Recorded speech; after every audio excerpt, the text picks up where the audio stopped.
қолынан қаза тапқан әйел, зорлаушы таксистерден әрең құтылған қыздар, өз құқықтарының теңдігіне жете алмай жүргендер. Бұл қашанғы жалғаспақ? Қашанғы әйел қорлық көреді? Қашанғы қыздар далаға қысқа киіп шықсам, үйге кеш қайтатын болсам, нәпсісін тыя алмайтын еркектің құрбаны боламын деп қорқып жүреді?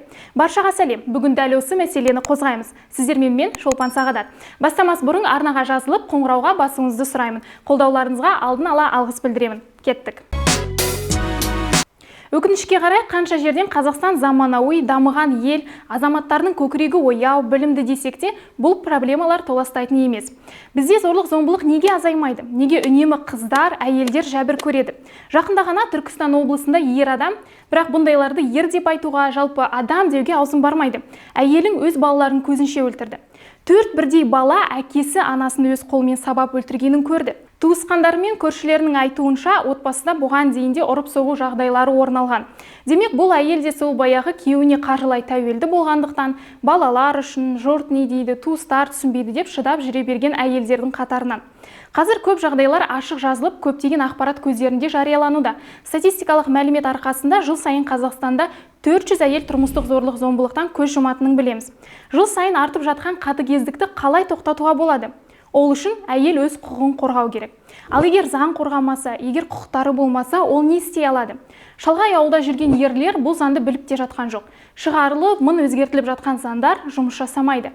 Тұрмыстық зорлық-зомбылыққа қарсы іс-қимыл туралы заң жобасындағы ерлі-зайыптылар, бұрынғы ерлі-зайыптыларға қатысты тармақтарды қайта қарастыру керек. Әйел шындығында ерден тек физикалық тұрғыда емес, сонымен қатар қаржылай, психологиялық қысым көретінін ескеріп, бұны да заң бойынша қылмысқа қосуды қарастыру қажет, әрі жазаны қатаңдату керек. Әкімшілік жаза емес, олар темір торға қамалуы керек. Мысалға, жаңағы әйел шыдамы таусылып, күйеуінен кетіп қалуды шешті делік. Оған кім көмектеседі? Қайда барады?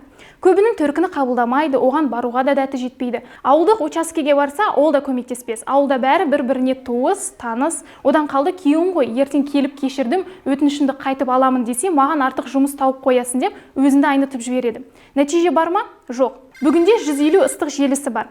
Оның барын біліп жатса да, артынан шынайы көмек алып жатқандар статистикаға сүйенсек көп емес. Ол желі бұл ауқымды мәселені шешіп жатқан жоқ. Бұндай ерлермен толыққанды психологиялық, емдік шараларды жүргізу тиімдірек болар. Өткен аптада көптеген таныстарым Instagram арқылы таксида орын алған жағдай туралы жазбаны жіберіп, байқап жүр, қызсың ғой деп жазып жібердім. Көптеген қыздарға жіберілгенін білемін. Ол жерде Астанада индрайвер арқылы қызды алып кетпекші болғандардың схемасы жарияланды. Кешке таксистер бірнеше көлік болып, жалғыз жүрген қыздардың тапсырысын аңдып отырады екен. Барынша камерадан тыс жерлерге өтіп, қасында екінші көлікпен серіктесін алып жүреді екен. Жазбаны қалдырған қыздың айтуынша екі жағдай орын алған. Біреуін бағына қарай жанында күйеу болған, ал бұлардың құрбанына айналуға сәл ғана қалған өзге қыз бірден күдіктеніп полиция шақырып, көліктерге қатысты ақпаратты жіберуге үлгерген. Жақында орын алған тағы бір жайды еске түсіргім келеді. Ол да осы Астанада болды. Подъезде бейтаныс еркек мектеп оқушысына тиіспекші болған. Ол жерде бір емес, бірнеше адам қыздың әке-шешесі қайда қарап отыр. Түнде неге жалғыз қыдырады? Неге сонша қысқа етек киген? Ер адамның көзіне түсері анық қой деген коммент қалдырған. Әрі ол тек ересектер емес, жастардың ойы екен.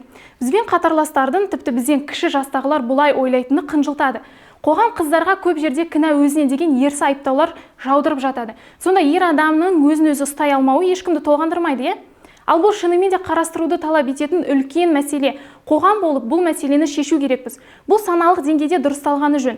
Отбасында ұлды бала кезден қызға деген ерекше құрметпен, қыздарға тең тұлға ретінде қарайтын деңгейде тәрбиелеу керек. Қалағанын кие алатын, таңдау жасай алатын өз құқықтары бар, әрі ол құқықтары заңмен, қоғаммен қорғалатынын біліп өсуі керек. Қорыта айтқанда, қыздар қауымы барынша сақ болыңыздар. Кешкі уақытта жалғыз таксимен жүрмеуге тырысып, тым болмаса перцовый баллон алып жүру қажет болып тұр.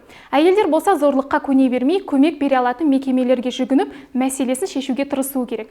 Бірақ бұл проблемалардың түпкі нағыз бастамасы ер адамдардың дұрыс тәрбие көрмеуінен, санасыз болуынан екенін ескеріп, шешім осыларды жөндегеннен кейін ғана нәтижелі болатынын қайталап өтемін.